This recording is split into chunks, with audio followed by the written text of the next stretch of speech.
Continuamos en esta cuarta y última parte de la conferencia con don Vicente Benlloch, que en mi modesta opinión está siendo muy interesante porque hay muchas cosas del día a día que quizás nosotros como personas de calle no sepamos, pero que hoy con los avances emocionales que existen en personas que están muy preparadas, sean psicólogos, sean psiquiatras, sean coach, pues hay muchas enfermedades, sobre todo emocionales, mentales, que se pueden tratar, algunas de ellas sin medicación, que es muy importante no darle química al cuerpo, pero simplemente escarbando en el interior de las personas y intentando, digamos, hacer como una especie de resurrección del interior de cada uno para poder gestionar la vida de otra manera. Una de las cosas, Vicente, que te quería comentar, que por desgracia hoy es una de las enfermedades mentales más normales o más usuales, es la depresión. La depresión, yo por experiencia personal, muchas veces se ha tenido que compensar con cierta medicación para que te dé un equilibrio mental, para que las emociones no te superen, digamos, para que te dejen en un estado de paz, ¿no? Pero eso es una cosa temporal, momentánea.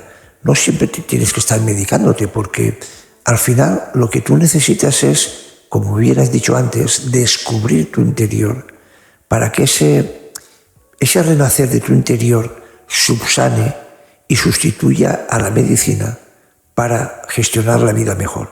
¿Cómo tratas tú en la consulta las depresiones o los distintos estados emocionales de personas con depresión?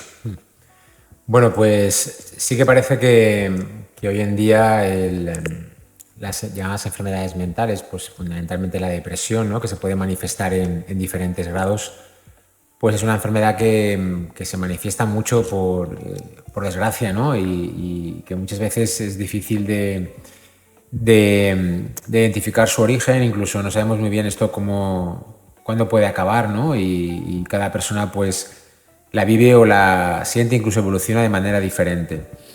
Y bueno, pues hay mucho estrés, mucha depresión, enfermedades mentales, parece que es muy común en la sociedad actual, ¿no? Entonces, lo primero que tenemos, a mi modo de ver, lo primero que hay que hacer es cambiar un poco el enfoque de la palabra enfermedad, ¿eh? Digamos que, como antes he comentado, el cuerpo, la mente, pues no te engaña, ¿no? Y la enfermedad aparece en tu vida no para fastidiarte ni para, no sé, molestarte o provocarte algún mal, sino es algo así como que aparece en tu vida para que te des cuenta de algo. O sea, la enfermedad, para que te des cuenta de algo que tú tienes que incorporar, algo que tienes que darte cuenta, que tomar conciencia, y no te estás dando cuenta de esto. Es algo así como que tu cuerpo, a un nivel inconsciente, te está hablando de alguna manera para que tú te des cuenta de esto. Y además, generalmente la enfermedad, hablo generalmente, luego cada caso hay que verlo, pero te empieza a dar señales, ¿no? Te empieza a dar señales primero más suaves, luego un poco más intensas, hasta que llega un momento que si tú no escuchas esto, pues ya la enfermedad se agrava a un nivel de que puedes caer en una determinada depresión y te levantas por la mañana y no sabes muy bien por qué te sientes así, ¿no? Entonces, cuando llegas a una depresión es porque vienes acumulando ya determinados estados emocionales durante mucho tiempo que se han ido acumulando en ti, ¿eh? Y a lo mejor no les has prestado la atención que deberías haberles prestado, ¿eh? Quizás estás haciendo cosas que no quieres hacer, a lo mejor estás viviendo con personas que no quieres vivir, o trabajos que no quieres hacer, o situaciones que tú ya sientes que ya no van para ti, pero continúas en ellas por lo que sea, ¿eh? Y entonces hay que saber que cuando determinadas emociones y sentimientos se empiezan a vivir en ti de manera continuada, esto al final acaba generando un estado de ánimo dentro de la persona. Puede ocurrir que yo vea, no sé, me dé una noticia y yo sienta miedo o sienta alegría, pero hay una noticia que me produce esto, ¿de acuerdo? Pero cuando yo vivo todos los días con sentimientos de miedo, puede ocurrir que un día acabe un estado anímico que se llame pánico, ¿eh? Entonces ya me levanto por las mañanas y tengo miedo de ir a trabajar, tengo miedo de qué pasará, tengo miedo al futuro, tengo miedo de dar la vuelta a la esquina. Entonces, digamos que es importante porque siempre estamos sintiendo algo.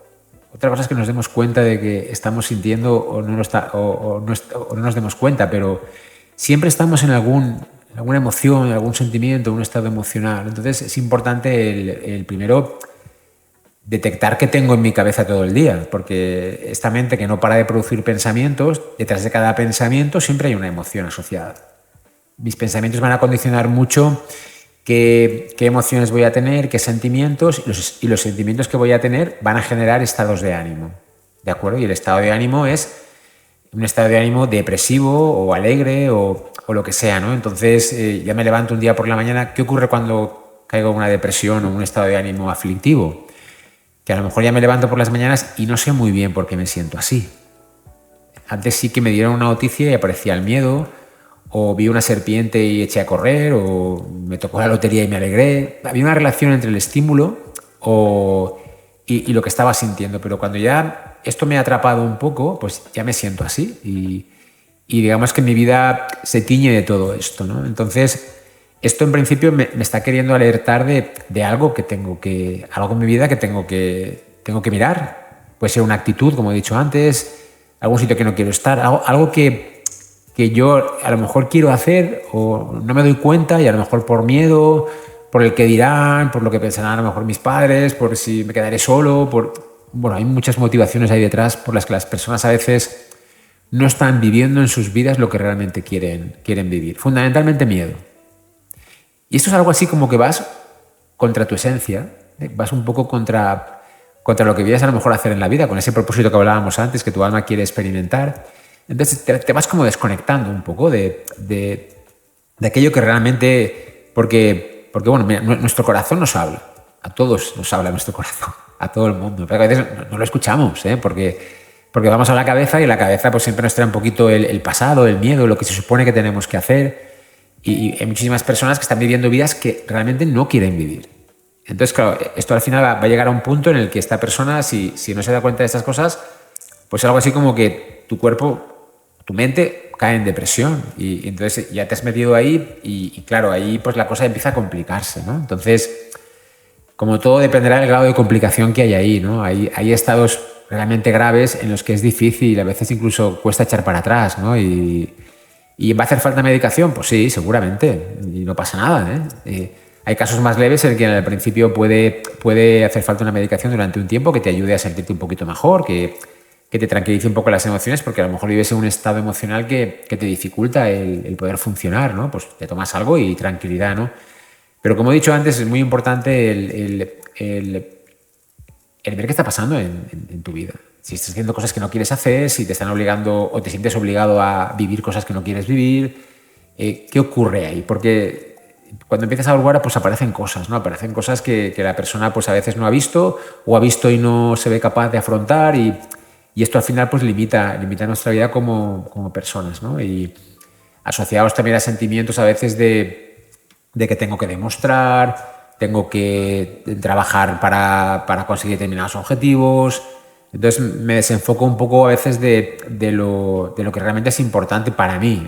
Cada uno evidentemente tiene su escala de valores y decide qué es importante o no para él, ¿no?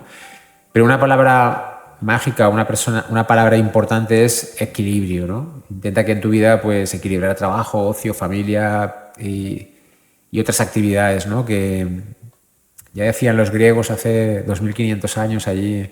Creo que tienen escrito allí en el Partenón que los 10 consejos para ser feliz. Eso está puesto allí en el templo y además está picado en piedra. Y aunque se ve así un poquito ya por la erosión del tiempo, el primero dice, conócete a ti mismo. Y el segundo dice, todo con moderación o todo con equilibrio. Esto ya lo decían los griegos hace 2500 años, no es que estemos inventando nada, pero el tipo de vida en el que nos hemos metido y ese automatismo o esa dinámica en la que estamos, que vivimos un poquito sin pensar, pues nos desconecta un poco de nosotros. A ver, yo me estaba apuntando aquí, porque estaba buscando en el móvil una frase que te quería comentar, al hilo de lo que tú has dicho, que era que a veces las enfermedades se producían por cosas pendientes que te están creando un malestar interior que no tienes identificadas, pero no la he encontrado. Después también te quería preguntar respecto a esto de la depresión. ¿Por qué las depresiones están cada día a una edad más temprana en las personas? El otro día leía que una niña se había suicidado porque había cogido una depresión. ¿Qué está pasando con la sociedad? Yo entiendo que hay mucho estrés, mucha ansiedad, mucha competición, la gente no tiene paciencia, todo lo quiere para ayer, no para hoy, y siempre estamos mirando al de arriba, no miramos al de abajo, nos creamos unos objetivos que nos dan frustración, impotencia. Pero ¿qué está pasando con la gente joven? ¿Por qué hay tanta depresión en la gente joven cuando antes era a una edad ya bastante adulta? Pero ¿qué está pasando con la gente joven? Pues bueno, yo no tengo las estadísticas ahora aquí delante, pero entiendo que lo que tú dices probablemente sea así. Pero bueno, quizás está pasando a la gente joven para que nos demos cuenta, para que nos sensibilicemos y nos demos cuenta que el tipo de vida que estamos llevando pues no nos lleva a ningún sitio, ¿no? Y entonces a veces, a lo mejor cuando estás tú metido en el tema no te das cuenta, pero cuando le pasa a un hijo tuyo sí. Entonces cuando el tema ya lo tienes, si le pasa al hijo del vecino, pues no te das cuenta, ¿no? Pero si ya es un tema que afecta a un hijo tuyo, pues ya como que te obliga a prestar atención y te preocupa, ¿no? Te sensibiliza, ¿no?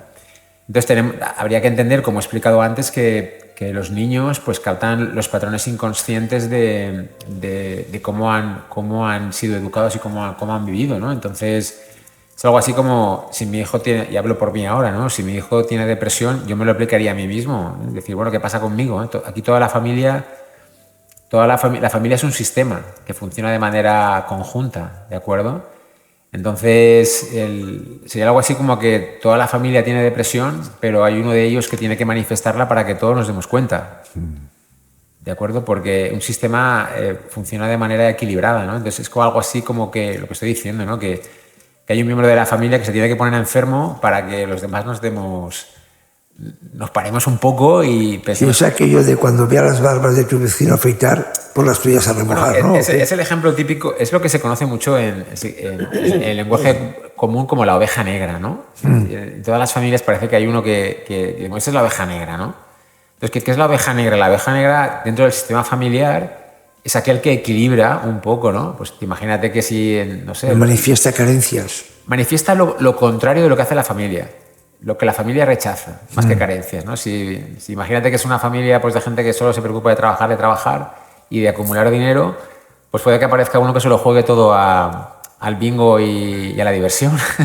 Pues ¿por qué? Porque esa persona un poco lo que da un mensaje es decir, oye, que la vida no es solo trabajar, sino que también hay que disfrutar, ¿no? Y lo que pasa es que esto lo manifiesta de una manera desordenada y sufriente, no digo que esto la persona lo vive mal, evidentemente, pues para que los demás se den cuenta también, Recuerda aquello del equilibrio. El sistema familiar siempre tiende al equilibrio. Es decir, si uno se acerca al mundo del otro, el otro se acerca al mundo de los otros. Entonces la oveja negra, desde el punto de vista de la psicología, es el que encarna o vive todo aquello que el resto de la familia rechaza y no quiere vivir. Entonces esta persona lo capta y lo tiene que vivir para equilibrar un poco dentro del sistema familiar. Entonces sería algo así como que si mi hijo tiene una conducta desordenada, y hablo por mí, ¿no? Pues tendré que pensar qué puedo hacer yo para que mi hijo deje de tener una conducta desordenada. En general siempre se pone el foco en el hijo y nunca hay que poner el foco en el hijo.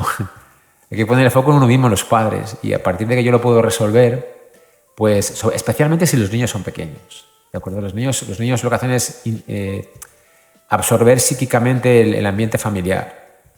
Entonces absorben historias de los padres que los padres a veces no ven, ¿no? Y vamos, yo lo tengo esto bastante comprobado y bastante experimentado. Si papá y mamá se ponen en el sitio, el niño se cura solo en días. Al niño hay que dejarlo tranquilo, no molestarlo demasiado, dejar que juegue, que sea feliz y ponte tú a ver qué tienes que ordenar en tu vida para que tu hijo se ponga bien. ¿Por qué la depresión va asociado a un suicidio? A ver, yo entiendo que será para acabar con un dolor, pero la depresión genera culpabilidad, dolor. Mira, cuando una persona se suicida es porque realmente pues, es la única opción que ve, porque para que uno llegara a suicidarse, pues realmente está... En el budismo, que se habla de los estados de conciencia, en el budismo se habla de que el ser humano puede estar hasta en... Ellos hablan en los 3.000 mundos posibles, ¿no? Los 3.000 mundos. Que sería algo así como la cantidad de estados internos que una persona puede transitar, ¿no? Y hay un estado inferior, que es el estado de infierno, y dentro de los infiernos hay como diferentes niveles de infiernos, ¿de acuerdo? Y ya cuando uno está en el nivel más bajo del infierno, el infierno entendido como un estado interno de la persona, como un estado anímico. El infierno no es un lugar, ni un sitio, es un estado. Es un estado interno de la persona. Cuando uno está en ese infierno más infierno de todos, pues la única salida que ve es el suicidio, ¿no? De hecho, en España me parece a mí que la última vez que lo leí eran, no sé si casi 4.000 personas al año, y también mucha gente joven que se está suicidando, ¿no? Luego, cuando uno tiene una depresión y cae en un estado absoluto de desesperanza, en un estado absoluto de falta de sentido de la vida, pues evidentemente una puerta que ve abierta y la única solución que ve es el suicidio, ¿no? Entonces, pues sí, esto está ahí y hay que atenderlo porque me parece que el número de personas que te he dicho son muchas personas, y sobre todo gente joven, pues es una señal más de que hay algo que parece que no estamos haciendo bien, no nos estamos dando cuenta, ¿no? Y es una llamada de atención en la medida que todos participamos de este proyecto humano de ver qué está pasando, ¿no? Algo tenemos que cambiar porque hay otra manera de vivir, me parece a mí diferente, ¿no? Pero el sentido, porque claro, el hecho de que uno se levante por la mañana un día y diga, ya no quiero vivir, esto no es consecuencia de hoy para mañana. Esto, que a veces uno no se da cuenta, es una acumulación de muchos motivos, de muchas circunstancias que han ido llenando el vaso. Y un día esa gota rebosa y te despiertas diciendo, no puedo más, tengo un dolor aquí que lo que quiero es acabar con el dolor. Sí, de hecho hay muchísimas personas que la idea del suicidio les ha pasado por la cabeza. Gente que hoy en día está perfectamente bien, pero en un momento dado uno puede transitar estados emocionales en el que pues bueno, como te he dicho, la única salida sea esa, ¿no? Evidentemente, se llega ahí por un cúmulo de situaciones, ¿no? Porque, mira, todo ser humano viene a la vida con un propósito, con algo que tiene que hacer. Lo que ocurre es que la sociedad en la que vivimos es la que hay, tampoco la estoy criticando, ¿no? Pero sí que hay una oportunidad de hacer algo diferente, algo mejor, ¿no? Entonces, pues esto nos conduce a caminos, situaciones, trabajos, cosas las que no estamos felices, no nos sentimos bien. Muchas veces pues vendemos nuestra vida por un plato de lentejas y esto tiene unos efectos anímicos en nosotros, porque a veces si estás en una relación que no quieres porque se suponía que tenías que vivir de determinada manera y vives contra tu esencia, pues eso, estás levantándote todos los días para hacer un trabajo que no quieres hacer porque tu padre te dijo que estudiaras arquitectura y tú querías estudiar bellas artes, yo qué sé. Entonces, levantarte todos los días para hacer una cosa que va contra lo que tú eres, eso te acaba matando. Eso te puede acabar matando, ¿no? Entonces, claro, hay una desconexión generalmente entre lo que la persona siente, el propósito que la persona quiere vivir y lo que está haciendo, ¿no? Y bueno, si tú esto te das cuenta, lo atiendes con tiempo, pues se puede solucionar. Claro, puede que llegue a un punto en el que, como te he dicho antes, pues el retorno sea difícil. Digo, ¿hay puntos de no retorno? Pues a veces sí. Por desgracia, hay veces que la persona pues llega a un punto en el que es complicado. Aunque bueno, siempre la mirada es que hay posibilidad de poder solucionar las cosas. ¿Cómo tratas tú en tu consulta las depresiones? Bueno, de la misma manera que te he comentado antes, ¿de acuerdo? El origen siempre va a estar en algo que ha pasado, bien sea en nuestra infancia, en nuestro nacimiento, en alguna situación de nuestra vida en la que ha pasado algo. Ha pasado algo que se ha ocasionado pues, una carencia, un trauma, una pérdida de sentido. Entonces, en la medida en que la persona descubre estas cosas, pues empiezan a ordenarse, los sentimientos empiezan a cambiar, Puede haber, a veces hay mucha tristeza acumulada que la persona no ha podido expresar. Hay gente que tiene cosas dentro que lleva muchísimo tiempo sin poder compartir con nadie. Y todo esto es que la energía emocional es muy intensa.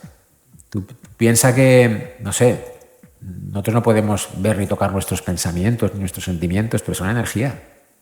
Solo que no los tocamos ni los podemos pesar como pesamos este micro que tenemos aquí delante, ¿no?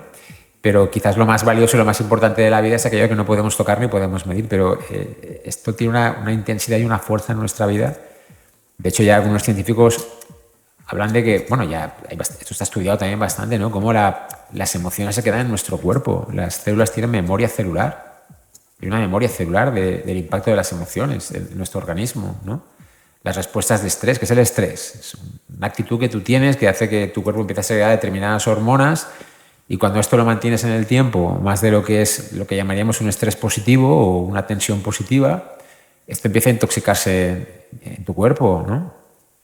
El cortisol y la adrenalina, pues que son cosas buenas para periodos de actividad intensa o que necesitan mucha concentración o atención por tu parte, ¿no? Para un trabajo, para un examen, para una prueba, para cualquier cosa, y estás manteniendo en tu cuerpo pues más tiempo, porque simplemente a lo mejor por tus miedos, ¿no? Por tus pensamientos, por cómo ves la vida. Hablando un poco ya, ampliando un poco el tema este, hay que saber que nuestro cerebro no diferencia entre si es realidad o es imaginación. Lo que tú tengas en tu cabeza durante todo el día, tu cerebro lo va a vivir como si fuera real. Y parece que la experiencia dice que el 80 o el 90% de nuestros pensamientos pues son fantasías, pero tu cerebro lo va a vivir como real, ¿no? Es la preocupación. Fíjate que la palabra lo dice un poco, ¿no? Preocupación. Es algo así como que tendemos a estar pensando en el futuro, qué va a pasar, qué será, si comeré, si beberé, cómo irá al trabajo, cómo será con mi familia. Y esto es preocuparse. Y esto genera estrés, genera tensión. Ya sé que esto no es fácil a veces de parar o de evitar, pero es bueno darse cuenta de esto. ¿Dónde tiene uno metido la cabeza, no? Estoy pensando que haré de aquí 3 meses y a lo mejor no estoy disfrutando de esta entrevista que estamos teniendo tú y yo aquí. Estoy viviendo este instante con plena conciencia y estoy aquí y mañana ya veremos, ¿no? Entre otras cosas porque tampoco tenemos garantizado un tiempo de vida determinado, nadie sabe esto, ¿no? Y a veces saber esto pues permite, viviendo con tranquilidad, pero viviendo el presente, ¿no? Me parece que estar centrado en el presente, vivir el presente y confiar es muy bueno desde el punto de vista emocional y desde la paz y la serenidad que nos da en nuestra vida. Brutal es la palabra que se me ocurre. Brutal conferencia. ¿Con qué quieres acabar? Bueno, pues que quisiera acabar pues dándote las gracias a ti por este ratito que hemos compartido aquí, que ha estado muy bien, ¿no? Poder hablar de estas cosas. Y luego simplemente decir que... ¿Algún mensaje de esperanza? Bueno, la esperanza es que todo ser humano se merece estar bien, se merece tener una vida plena y vivir una vida digna, ¿no? Y que esto es posible. ¿De acuerdo? Venimos un poquito aquí a la vida pues a aprender a vivir y a veces nos cuesta todo esto, que intentemos buscar todo aquello bueno que tenemos en nuestra vida, por educación o por hábitos o por lo que sea. Muchas veces nos centramos mucho en aquello que no tenemos o aquello que nos falta y empezar a mirar todo lo bueno que tienes a tu alrededor, la gente que te quiere, que tienes salud, que vivimos en una zona pues, tranquila, que tenemos buen clima, tenemos un poquito de todo aquello bueno que tenemos, que lo pongamos en valor. Porque en la medida que yo empiezo a poner mi mirada en cosas buenas, en todo aquello valioso que tengo en mi vida, pues eso afecta a mi estado emocional. Es algo así como que empiezo a mirar de esta manera, aunque a veces no lo sienta del todo, sí que puedo hacer ese gesto de empezar a mirar las cosas desde ahí. Ver lo bueno incluso hasta la persona supuestamente más mala tiene cosas buenas. Busca lo bueno de la gente, busca lo bueno de las situaciones, porque eso va a hacer que tú estés mejor, va a afectar y va a cambiar completamente tu vida. Practica el buscar lo bueno de todo. ¿Para cuándo vamos a contar con tu presencia, con tu magnífica presencia? Bueno, pues no sé si te parece ahora, cuando pase Navidad, ¿no? Podemos... ¿Sí? Sí. ¿Nos esperamos a que pase Navidad? Sí, nos esperamos un poco a que pase Navidad, porque las cosas hay que darles un tiempo también. Vale. Entonces es bueno que las cosas, pues esto, que... Sí, lo bueno siempre ve 3 veces bueno. Bueno, dejarlo un poco ahí y meditar sobre ello, no tener prisa, dejar que esto... Yo a veces digo que hay cosas que yo escuché hace 20 años y he entendido ahora. A veces uno escucha cosas y las entiende después. Dice, vaya, esto me suena bien, pero todavía no lo puedo aplicar en mi vida, no sé muy bien cómo. Y un día pues vas a más cursos, escuchas más cosas, vives más experiencias, ¿no? Y un día tu cerebro hace un clic y dices, puedo decir un taco, y dices, coño, aquello que me dijo aquel tío, pues ahora lo acabo de entender, ¿no? Y bueno, pues eso requiere un poquito de tiempo y de parar y mirar y sentir. Entonces, para tu cumpleaños. Por ahí, más o menos. Bien, Vicente, ha sido de verdad, para mí ha sido muy, muy instructivo todo lo que has dicho. Me alegra que hayan personas como tú que puedan ayudar a los demás, que tengan una consulta en la que no solamente sea la medicina la vía única para poder tratar carencias emocionales de las personas, porque creo que la medicina es una cosa temporal, es momentánea, no te cura, te quita el dolor o te quita el malestar, pero realmente el descubrirte tú mismo, el sanar de dentro, eso es lo que cura, porque eso ya te lo quita. Sí, totalmente de acuerdo. Mira, nadie te puede curar, ni siquiera yo. Nadie te cura. No, se cura uno mismo. Exacto, se cura uno mismo. Cuando uno descubre las cosas, cuando uno se conecta con uno mismo, toma conciencia de estas cosas, el proceso de curación se produce solo, ¿de acuerdo? Evidentemente necesitamos ayuda, en ese momento pueden ser en forma de medicina, pues pastillas, en forma de consejos, en forma de terapias, pero es muy importante siempre el poder lo tiene uno dentro de él. El poder de curación emerge dentro de la persona cuando básicamente nos damos cuenta de las cosas y ahí te pones en el sitio. O sea que hay que sacar el amor, que es lo que todo lo cura. Bueno, si quieres en la próxima conferencia pues hablamos un poco de eso, qué es el amor y qué entendemos por eso. Efectivamente. Lo podemos, mira, si quieres en la próxima conferencia podríamos hablar de las relaciones en pareja. ¿Te parece? Bien, me parece. Y hablamos del amor y qué entendemos los humanos por amor y qué es eso del amor. Efectivamente. Bueno, ¿Vale? Muchísimas gracias. Ya sabes que eres muy bienvenido aquí, en esta casa, y que se te quiere muchísimo. Muy bien, gracias a ti, Juanjo. Bueno, pues queridas almas de luz y amor, creo que hoy ha sido un día importante en una conferencia, porque no ha sido una entrevista, sino una conferencia, en la que le hemos intentado preguntar cosas para que nos lo dijese en un idioma un poco más de ir por casa, pero espero que hayamos sacado todos algunas reflexiones sobre lo que he dicho. No nos veamos siempre en el túnel oscuro, sepamos que hay personas que viven en nuestro entorno que no nos van a llevar la mochila, lógicamente, pero nos van a ayudar cuando nos caigamos a levantarnos y seguir con la mochila para que llegue un momento que esa mochila desaparezca. Y entre ellos, una de esas personas es Vicente Benlloch, con su terapia analítica y todos aquellos tratamientos emocionales que ayudan a erradicar nuestros miedos y nuestras formas de vivir de una manera estresante y con muchas faltas de valores emocionales. Bien, pues hasta una próxima entrevista o conferencia. Gracias, almas de luz y amor, por estar en este vuestro canal, los podcasts de Libélula Radio Online.